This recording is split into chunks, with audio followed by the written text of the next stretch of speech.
Hi అండి. So, ఏదైనా WhatsApp group add అయ్యింది అంటే, మనం చాలామంది ఏం చేస్తామంటే నోటిఫికేషన్ వస్తా ఉంటది. ఇమేజెస్ వస్తుంటది కదా! సో, గ్యాలరీ అనేది అంటే ఫోన్ ఫుల్ అయిపోద్ది అని చాలామంది ఆ వాట్సాప్ గ్రూప్ నుంచి లీవ్ అయిపోతా ఉంటారు.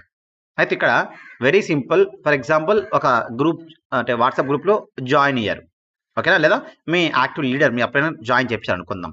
సో, ఈగల్ అచీవర్స్ టీమ్ ఉంది కదా! ఈ గ్రూప్‌లో మిమ్మల్ని యాడ్ చేస్తున్నారు. అంటే ఇందులో యాక్టివిటీస్ అంతా ఫోటోస్ ఇవన్నీ వస్తున్నాయి కాబట్టి అయ్యో! ఫుల్ అయిపోద్దని చెప్పేసి మీరు లీవ్ అవ్వాల్సిన అవసరం లేదు. ఎందుకంటే సింపుల్ ట్రిక్ చూడండి, పైన ఈగల్ అచ్చి వస్తుంది కదా! అది టచ్ చేయండి. టచ్ చేయగానే ఇలా పేజ్ వస్తుంది. ఇక్కడ చూడండి. కింద మీడియా విజిబిలిటీ అంటే నోటిఫికేషన్ కింద మీడియా విజిబిలిటీ ఉంది కదా! దాన్ని టచ్ చేయండి. టచ్ చేయగానే డిఫాల్ట్‌గా ఇలా ఉంటుందన్నమాట. ఓకేనా? సో, డిఫాల్ట్ ఉంటుంది, యెస్ ఉంటుంది, నో ఉంటుంది. ఇక్కడ ఏం చేయాలంటే థర్డ్ వన్ లాస్ట్ చూడండి. నో ఉంది కదా! ఆ నో బటన్ టచ్ చేయండి. సో, నో టచ్ చేసి ఓకే చేయండి. అయిపోయింది. అంటే ఇక ఏ ఇమేజ్ వచ్చినా కూడా గ్యాలరీలో సేవ్ కాదు. సో, మీ అయితే వాట్సాప్ గ్రూప్ ఉందో ఆ గ్రూప్‌లో మాత్రమే ఉంటుంది. సో, గ్యాలరీ అనేది ఫుల్ కాదు. మీరు ఆ వాట్సాప్ గ్రూప్ నుంచి లీవ్ అవ్వాల్సిన అవసరం లేదు.